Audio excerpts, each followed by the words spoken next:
Hello, and welcome to EURAXESS Smart Talks. The Smart Talks podcast series is an EU-funded EURAXESS project which provides information and assistance to researchers at any career stage. EURAXESS support the EU research area in its ambition to create a single borderless market for research, innovation and technology in the EU. We support researchers in mobility, careers within and outside academia, innovation and entrepreneurship. We strive to increase scientific collaboration between Europe and the world.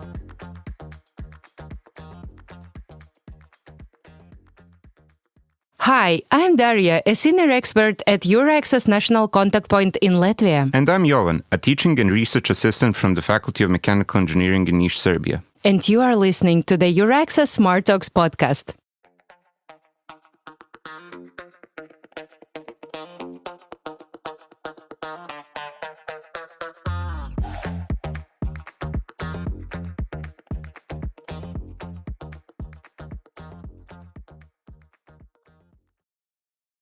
Hello, Professor Hultin.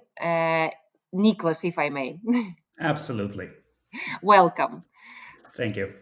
Could you introduce us to your field of study and your academic journey, please? Sure. I will do the first part kind of briefly, and then we'll kind of use that to transition into the second part.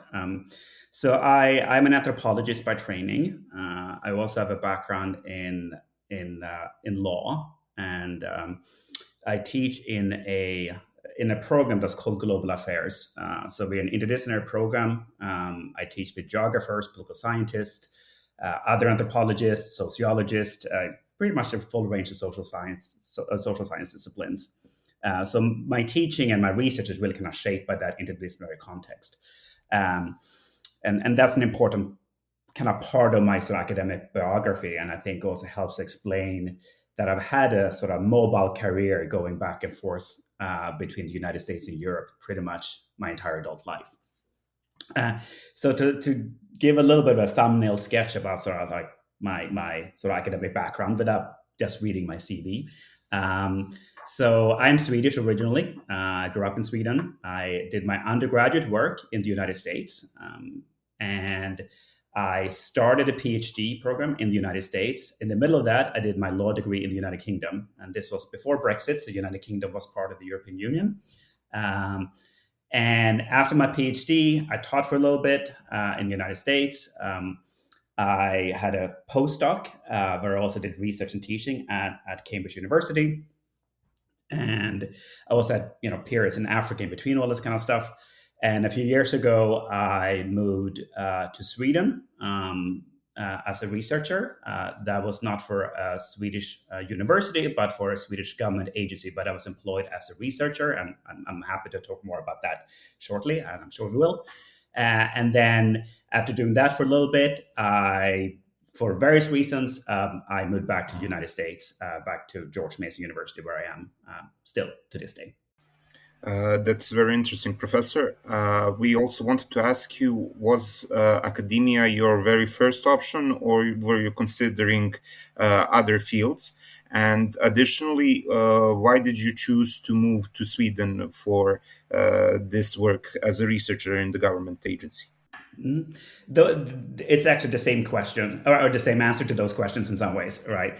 So I think my entire sort of post-PhD career, so to speak, I have been engaged in sort of non-academic work where I could leverage my expertise. And you mentioned a few of those things at the beginning. So kind of consulting for groups like the World Bank, writing reports for Freedom House, being an expert witness in legal cases, all that kind of stuff. So I already had a strong interest in, I guess you might call it applied work if you want, but sort of working outside of the university setting with obviously highly knowledgeable and skilled people who were not, professors or grad students. So that's something that was kind of on the, on the top of mind and had been for a long time. And obviously the move to Sweden, it took place at a time where it was around the time, it was right as we were kind of coming out of COVID. And I think there was a lot of uncertainty around a lot of different things in the air at the time. And through kind of a friend, I was forwarded this position for a Swedish government, the Swedish government position. Somebody sent me the ad and kind of said, "Oh, you'd be a great fit for this." It was an organization that I knew about already. I had met a few people who worked for it, so I was familiar with it. It was in my kind of broader thematic area, but it was not an organization that I had done work with before. And so I thought this would be a good opportunity to kind of explore non-academic careers, and also be a good opportunity to explore returning to Sweden and to Europe. At the time, without sort of going too far into my personal life, but I'm married to an American. We have a son together, and we also kind of like the idea of our son being able to kind of live in Sweden on a sort of full-time basis, because that is part of his heritage, and not just visiting for like 2 weeks of the summer kind of thing. So I applied for this job, and I got it, obviously. So I went to work for this Swedish government agency, which it's called Folke Bernadotte Academy, or FBA for short. So I worked for the FBA in their research unit. My title was senior researcher, and I worked there for, I guess, just about 2 years before coming back. I just want to add an additional question. As you're an associate professor, you also have research and academic responsibilities now when you're working in the US. But in Sweden, from the title, you only did the research. Which one do you prefer and why? If this is a tricky question from Jovan. Thank you. Yeah, always, pushing this thing that work with students is additional. Well, I like both. I like both. I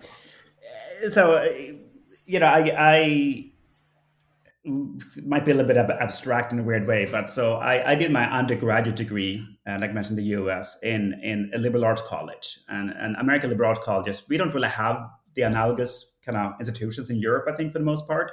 These are colleges or universities that often have very, very small classes. There's a very, very strong emphasis on sort of interacting with your professors. I mean, I had classes as an undergrad that, like, when I was one of two students. Right. So it was like me and another student and the professor sitting there talking about whatever the subject was. I think the biggest class as an undergrad was like 20. Most were like around 8 to 10. And in that kind of model, there is this kind of idea that you shouldn't, like, the teaching research division does not really kind of exist. I mean, of course it does, but sort of the teaching should inform your research and research should inform your teaching. And they're kind of two sides of the coin. And you want to work with students, you want to bring your research to your classroom, you want to help them become researchers, that's part of teaching and so forth. So that was a kind of academic model I kind of grew up in not grew up literally, but as a kind of junior, student. And my first teaching job in the United States also was at a school like that. I'm not at a school like that now, but sort of from the beginning, I really felt that teaching and research are not distinct activities, and I like them both. Obviously, there are highs and lows for both. There's some days that you feel really crappy about your teaching, or you feel really crappy about your research, and vice versa. So, and I think this also coming out of COVID, teaching was quite hard during COVID. So I did, shift into a position where I did not have teaching responsibilities.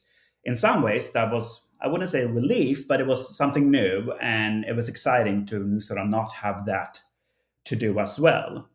But on the other hand, I also felt that being an experienced teacher also makes you a more experienced communicator more generally, right? So it's not like I completely kind of closed that part of my brain off. I just didn't sit in the classroom. But it's a really good question, because I think that's, for a lot of the realities for most academics, that is a fork in the road. You have to choose. You have to do research or teaching, right? And I think especially in Europe, where I can't obviously speak for the university system in all, 27 EU member states or anything like that. But my sense from what I've seen in the UK and in Sweden and others is that there's a little bit more like you're either teaching or you're researching, right? A little more segmented that way. So I like the fact that I can do both in my current job. Yeah, there is to top up. There is different necessities that brings like different initiatives from European Commission, like COARA or DORA, who are evaluating researchers also not only by Hirsch index or taught hours, but also science communication, which is my topic. Like you should be a little bit a communicator as well. So this is something absolutely different, but not about students and not about research. Something in between. Yeah, but yeah. If I'm going to add one thing, because I think it's an important question for people who are contemplating sort of mobility between the EU and the United States, because, and obviously it varies from discipline to discipline, and this is a gross generalization. But in my experience, serving on search committees for appointments in the United States, when we get Europe-based junior scholars applying for our positions, they often don't have the teaching experience we're looking for, and then they're not competitive. And vice versa. If you're an American academic, obviously there are American academics that are very, very prominent in their fields, have published a lot of stuff, but a lot of, especially in the social sciences, humanities, a lot of sort of junior academics, they don't have postdocs. They go into heavy teaching positions right away. And then if they apply for European positions, where the European model is a bit different, they may on paper not seem as competitive as somebody coming out of a European university system that has been able to focus more on research from the beginning, just research. So it's something to think about, sort of more general interest in mobility, kind of how teaching versus research is kind of valued by different employers, how it's reported, how it's structured, and all kind of stuff. And that's something that I've seen from both sides, so to speak. Probably that differs also between the disciplines, may it be? Like STEM is a little bit different from social and humanities, where usually not comparable, I actually. would imagine so. And I mean, in STEM, you tend to more of a lab-based model and all that stuff. And I'm not, I cannot really speak to STEM on any continent. But certainly, my sense in the sort of humanities and social sciences, which is kind of my sections more, that there is this kind of difference between United States and Europe, and obviously there is exceptions to that difference too, and like in any country, there's a big difference whether you're at a super affluent, well-funded university and a university with less resources and all that kind of stuff. Sure. But this is an interesting point, and we haven't even, me at least, I haven't heard of something like that. But which brings us to the next, a super broad question, is how does the experience actually of being a researcher in the EU differs from what one to be in US, and both, I mean, in terms of funding structures and work-life balance. Yeah, and if we see you see how it goes, like funding structure about US and but work and life balance in EU. So obviously, so I need to make two comments as a kind of preface to my answer. One, of course, is that the funding landscape in higher ed in the US is likely to change, and I'm speaking based on past experience, not predicting the future. And the second one is when I kind of compare the US and Europe, in this case primarily Sweden. My sort of postdoctoral experience in the United Kingdom that's over 10 years ago, so that feels kind of dated. I'm not just comparing different country contexts, but also different kinds of employment, right? So I think in some ways it would be easier for me to make this comparison if I worked at University of Uppsala or Stockholm in Sweden, but I worked in a government agency. So there's two changes here. There's like academia versus government, US versus Europe, and I can't really tell exactly which is, which difference is due to which kind of difference, right? If that makes sense. But having said that, I think there are, in generally speaking, and this is obviously very gross simplification, and everything is subject to change. My sense has always been that there's more funding in the United States, more funding and funding that's I'm not gonna say it's easy to get, but that it is relatively, like in the main federal funder for social science is the National Science Foundation, and I've gotten grants from them multiple times, and if I remember correctly, their funding rate for applications is somewhere between 15 and 20%, which is really quite high. And I'm guessing that if you were to look at something like the EU Horizon scheme or something like that, the funding rate would be much, much lower. I'm not speaking from a position of actually knowing all this. This is just my impression. And there's also, depending on what you're working on, there's a lot of foundations in the United States that fund your research and all that kind of stuff. So my impression has always been that it's especially for like sort of smaller amount that you need. I mean, I'm not talking about applying for grants for like millions of dollars or euros, but if you need like, 10, 20,000 dollars or euros to fund like a field trip, my impression has been that the funding is situation a little bit easier in the United States, depending a little bit on which university you're at. That's my impression. I'm not going to say that's always the case. But of course, you mentioned quality of life or work-life balance, and I think work-life balance is very different between Europe and the United States more generally. I just recently had a meeting here where in the US where we had to talk about how we had to do this administrative thing that has to be circulated in a certain way by a certain deadline, and we're all kind of like, oh, I guess we have to work over the weekend on this. And everyone's like, okay, we'll work on the weekend. I send this email Sunday morning kind of thing. And had I proposed that in Sweden, people would have looked at me like I was from outer space. Right. So yeah. And I did. I don't think I'm betraying confidence, but when I was in Sweden, I did.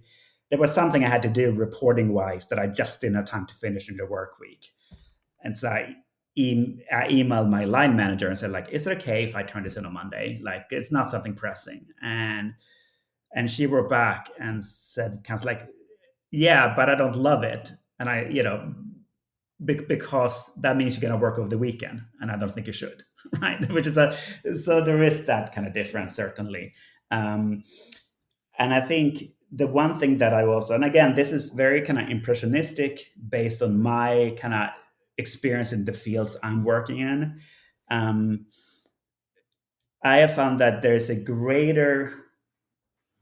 it's easier in some ways to move between academia and non-academia in Europe, right? I think in the United States, my impression, my sense, my experience is that the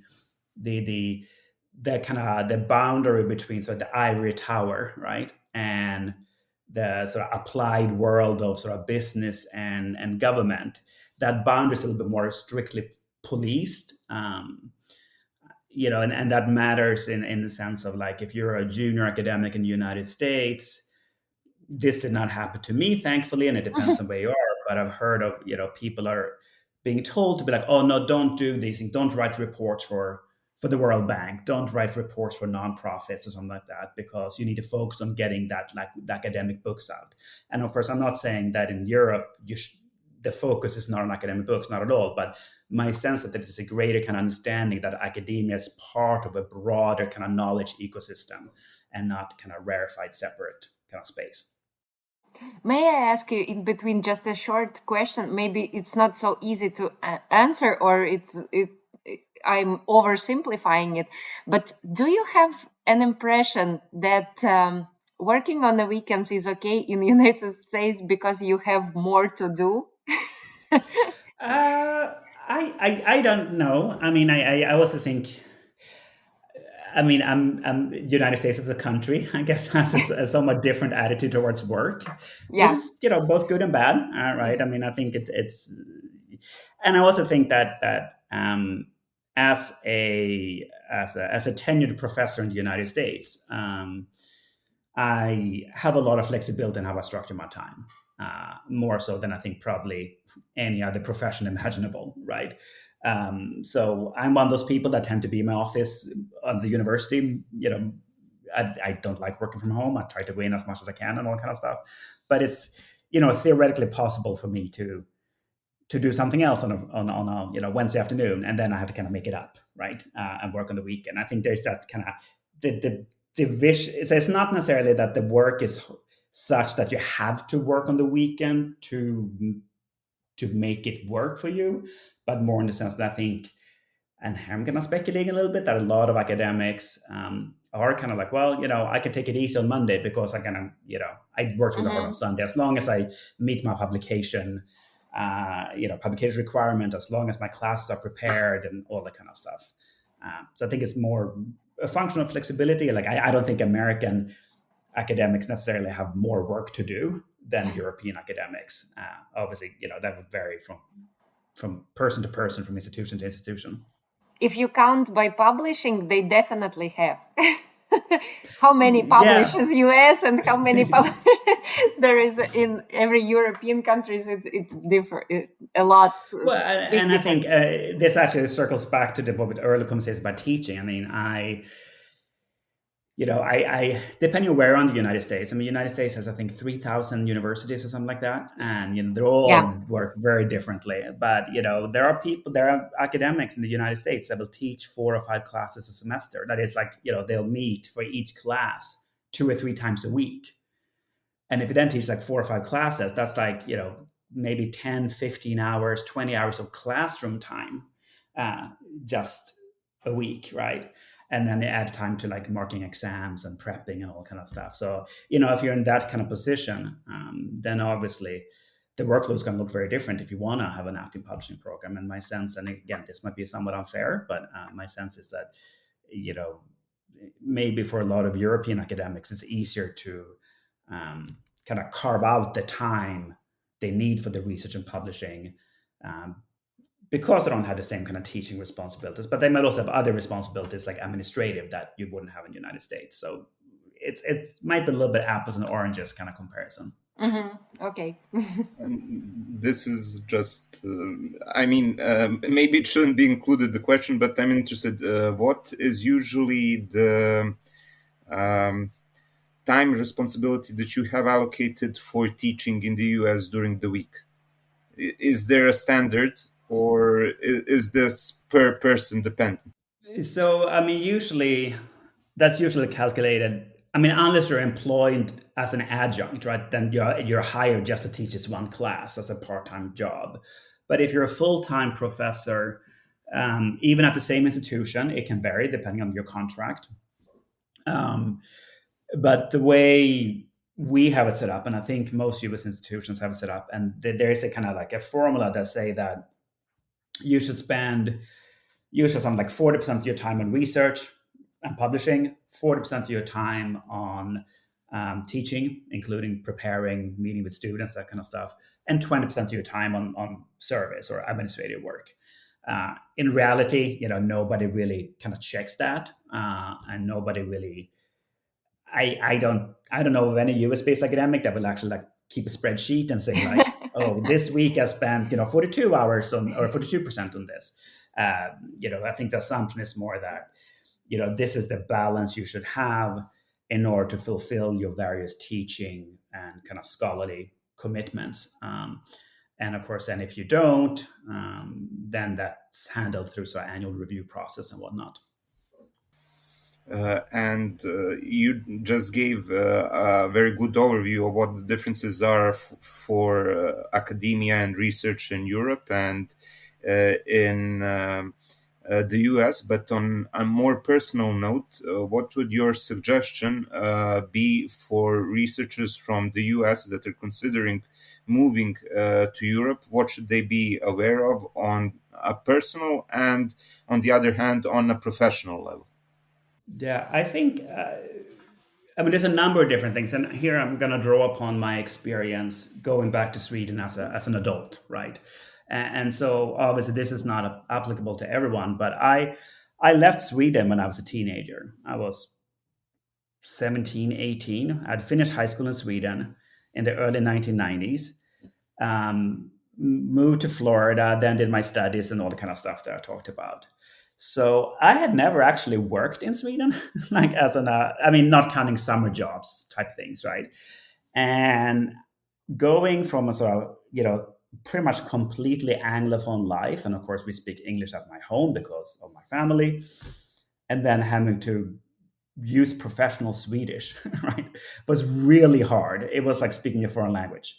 And my Swedish colleagues would kind of like jokingly kind of make fun of me because I spoke the Swedish stuff, like the slang terms, like my Swedish was kind of frozen in amber from the early 1990s. I used to, that kind of stuff. And of course, English came more quickly to mind. So I spoke a lot of Swinglish in the beginning, let's say. So that obviously only applies to people who are like in my position, where they kind of grew up in a European country, then moved back, and all kind of stuff. But I do think the language part is important. I mean, English is the language of modern academia, but there's a limit to how far you can get with just English. I think just talking to people who I know who moved from the United States to Europe, whether academic or not. There's a wall, into like how far you can sort of get into society, right? Beyond sort of like your everyday kind of like work communication. And of course, I think a lot of European countries have a language requirement. They tell you that if you get this job, you need to learn whatever the language is within 2 years or something. So I think that's something that I'm guessing it's easy to kind of downplay the importance of that. And if you are an American-based researcher and that you want to move to a different European country, that you're going to have a language barrier eventually, right? It's not going to be, prevent you, I think, because English again is a lingua franca, but it's real. And with that also kind of cultural communication type things.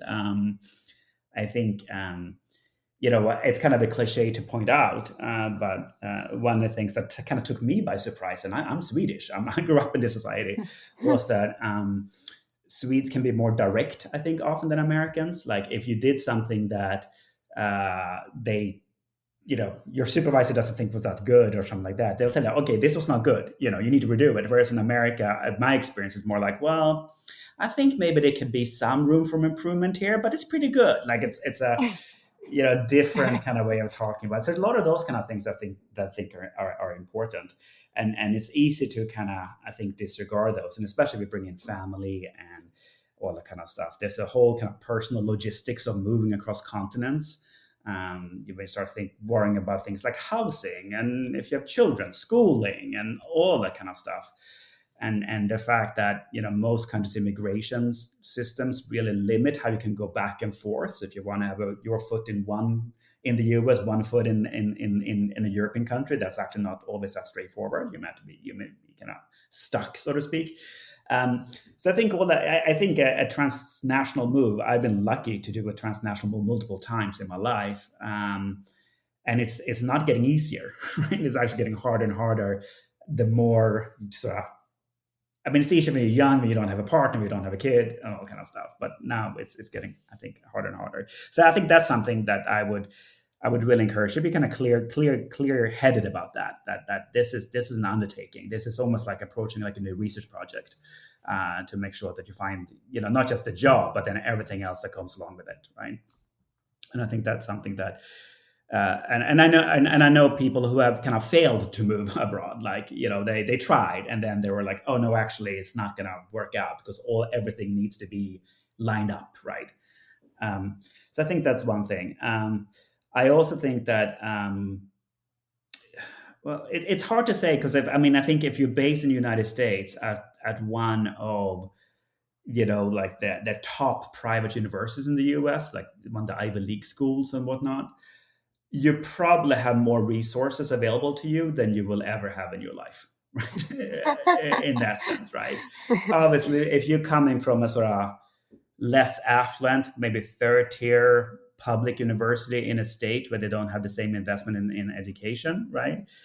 Yeah, and the same is true going that way too. If your idea of a European university is like London School of Economics or Cambridge or Sorbonne, that's very different than, and I'm not going to, kind of mention specific universities, but like that's going to be different from like being at a sort of smaller, less prestigious, less affluent university in the rural area of a smaller European country, right? So I think there's a lot of those kind of things that are really important. Having said that, I mean, I would encourage anyone to explore that kind of mobility. I mean, I think whether it's permanent or temporary or whatever, I think kind of living and working in a different context, different context that you're used to. I mean, that's not just really fun if stressful, but I think it also is really important for your sort of continued growth. And of course, I am an anthropologist, so of course I really value those kind of experiences. But so sorry, that's a little bit vague. But I think there are other people can probably speak more to like what are the really specific things, like point to like the funding portals and whatnot. I mean, EURAXESS is really good at that, obviously. So I'm more concerned about sort of the more kind of personal, cultural, logistical kind of experience of it is of moving. And I think it's hard but worth it, I guess, is the short version of what I just said. And this question is maybe inappropriate, but you have both moved from the US to Europe and back to the US. Is there any prejudice in terms of, is it easier for a researcher from the US to move to Europe or vice versa? That's a good Generally speaking, I know it's person dependent. Yes, and I mean, I think it depends a lot, and I think that the real variable might be actually sort of the prestige of the university you're coming from, right? If you are a PhD, if you're finishing your PhD or have a postdoc at Harvard or like I don't know, UCLA or something, I think most European academics in your field will know of that institution, right? And be like, oh, here's this person from Harvard, and we're going to look at that, and that's good. Likewise, if you are getting a PhD from like in Cambridge or something, an American university is going to be like, oh, this is somebody from Cambridge. We know that place. But if you're coming from, like a this is you know what I mean, right? It's so. You don't have to say a name. Yeah. I was about to say a name. So, you promised not to curse. Yeah. So, but I mean, I don't know if it's easier. I also think it's probably. I'm guessing that in the United States, if you come from like the British Academy, right, which I know it's not EU anymore, but like the UK or maybe some of the big countries like Germany or France, it's going to be kind of easier for you to kind of get seen, so to speak, right, as a kind of viable candidate. But that could also be field specific too. I mean, there are some fields where some universities are really, really prominent, and then some, European, I mean, it's like Uppsala University in Sweden, which is a very good university, but they're also really, really known for their peace and conflict studies program. So I think if you're coming out of that program, you can probably go anywhere in the world. But maybe that's not true for other programs at that university, though it is a very good university, I should say. We know. Yeah. Uppsala knows everyone. Yeah, they are doing good in Horizon Europe, by the way. Yeah.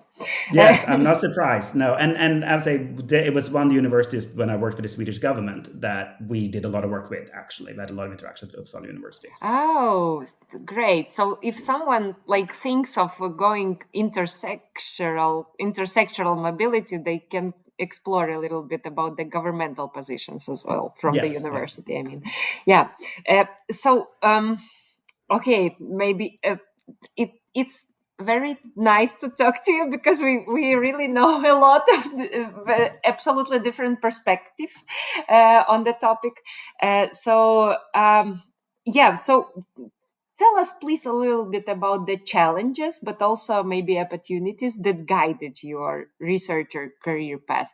And I would say, knowing even that you've already mentioned that someone advised you, then that networking does its thing in your life because someone just maybe spontaneously remembers that you could be a great match for this position, and maybe you should apply and you should see a little bit out of the box in some cases, but also maybe some other things about your courage to write funding proposals or something like that.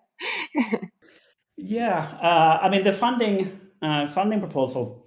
To start with that, I mean, I think if I were to advise a kind of junior kind of PC student and they would kind of plan their career, I would probably tell them that, and this I tell my master's students this all the time, that you shouldn't let anyone say no to you like before you even try, right? So if you think you have an idea for a grant, yes, it's a lot of work, but apply for it. The worst thing that can happen is that you get no, right? You're not gonna be in a list of like, and sometimes that actually. So my postdoc at Cambridge came about that way. I applied for a fellowship that I didn't get, but one of the Cambridge professors really liked my proposal and emailed me and said, I want to explore ways of bringing you to Cambridge. And then we were able to get funding through different means, right? So sometimes even a no can turn into opportunity. I mean, that doesn't happen every day, but I think when I talk to my students, I get frustrated when they say like, oh, I don't think I'm going to bother. I don't think I stand a chance. It's too competitive. Even if the application rate or acceptance rate is 2%, that means 2% of people get it. And why should you not be the 2% in that, right? So I always tell them that, you should always try. And I think I've tried to live according to that. Obviously, I'm not applied to everything. I mean, sometimes you have to adjudicate how much time you have available and you can't do everything. But I think it's worth, taking a risk in that sense, right? Because the risks are usually not that high. The worst you can lose is time. I also think it's important, like I said, networking is very important. And not just that you network, but also that sort of other people around you kind of know what you're interested in doing, right? So in the case of my Swedish government, the Swedish government job, the person who forwarded me the ad, he knew that I was interested in exploring, non-academic opportunities, right? So he was like, oh, this kind of connects to something we talked about a few weeks ago or something. So I think, I don't think there's any shame in being an academic and saying, you know what, I would look at an industry opportunity, or I would look at a government opportunity if the right one comes along. And likewise, if you research an industry and the right academic opportunity comes along, of course, you'd want to explore that. And that kind of goes back to this idea, you're not going to let anyone else say no for you. You should be the one that says no. So I think that's kind of like been my kind of overriding sort of principle, if you will. But of course, you also have to, it's not easy.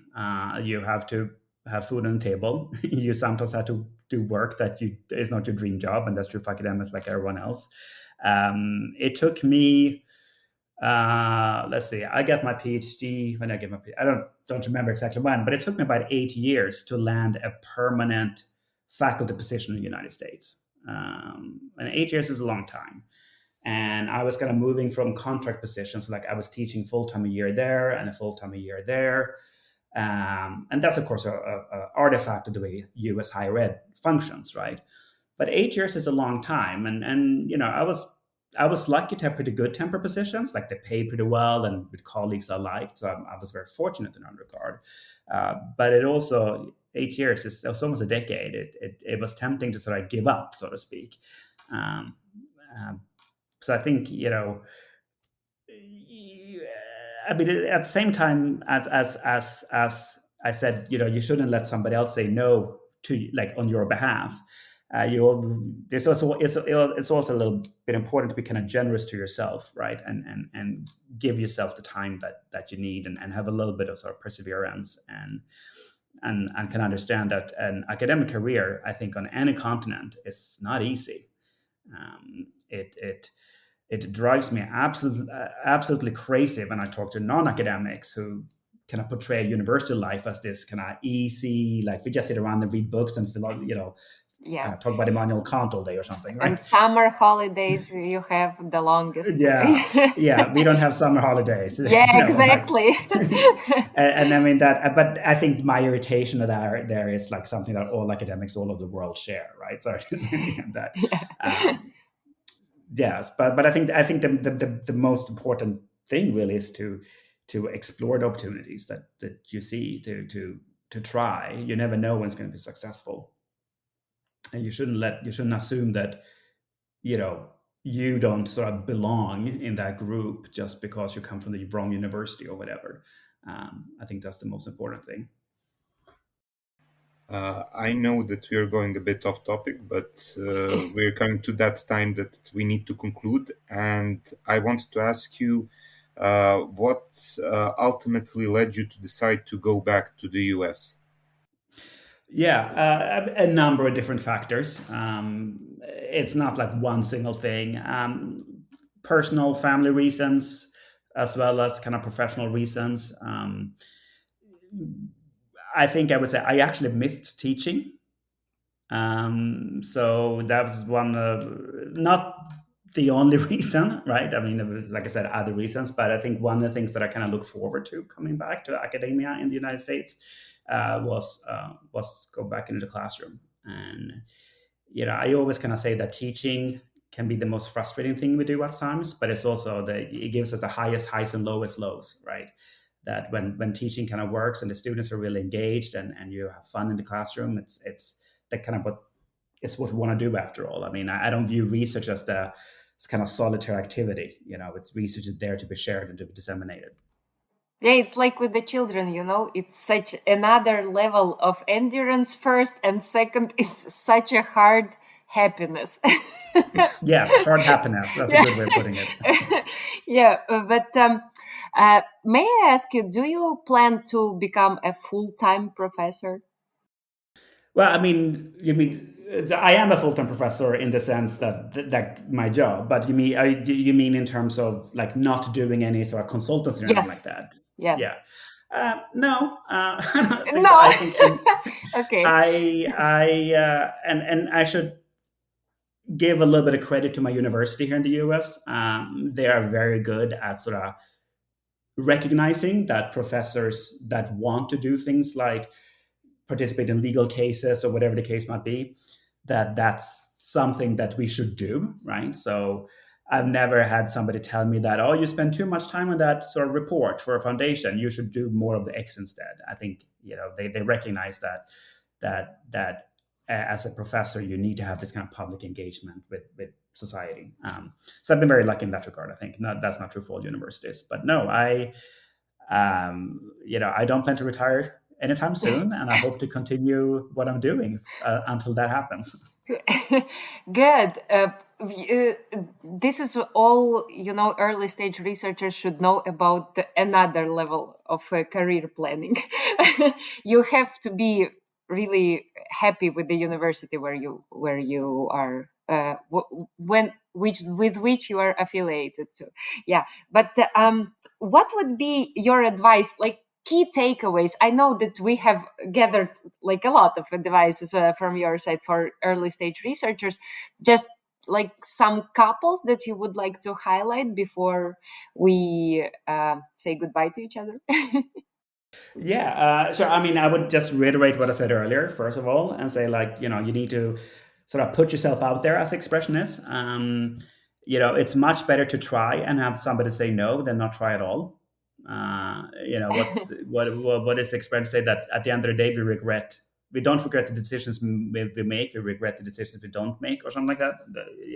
So I do think, and I think that applies to everything like grants, jobs, opportunities. Obviously, you have to be realistic and you have to know what you can do and whatnot. But also, like, I think it's important to kind of apply to something a little bit different, because you never know what's going to happen.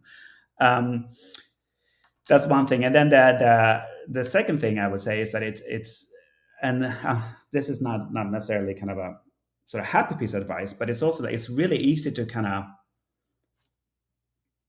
not to say how should I put this?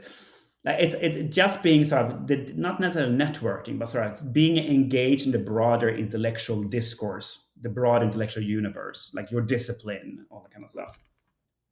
That requires work. That's hard work, and it's really easy to kind of fall out of it, and it's really easy to kind of fall behind. And I know that myself, that like if I'm, this is going to sound like a really banal example, but there are conferences that are relevant to my field that I haven't gone to for 6-7 years, right? Because you can't go to everything. And now I have no idea what's going on. Like, there's parts of my field where I feel like I don't really have a good sense of what's happening. What's the latest findings? What's the latest theories? What's the hot topics, right? So I think, it's tempting sometimes, I think, as academics to be like, I'm done with this thing. I want to move on and do something else. But I think sometimes we need to hang on to the things that brought us to the place we are, if that makes sense. And then the third thing I would say, which was a repetition, is that I would really encourage anyone based in the United States to explore opportunities in Europe, or anyone based in Europe explore opportunities in the United States. I mean, I am a firm believer in the transatlantic partnership of all that entails. And I think that academia is part of that. And, it is kind of amazing if you think historically that you can grow up in, Poland, say, and you can study in Spain and in the United States, and then go back and work in Ireland, or whatever the case might be, right? And that's truly something, and it would be kind of foolish not to try to take advantage of that. Okay, thank you very much. That was great. A lot of great advices and sharing of your experience. It was infinitely useful, I think, for all these early stage researchers, and maybe a little bit seniors as well, because not everybody has such kind of experience, and it's really valuable. Thank you. No, thank you. It's my pleasure.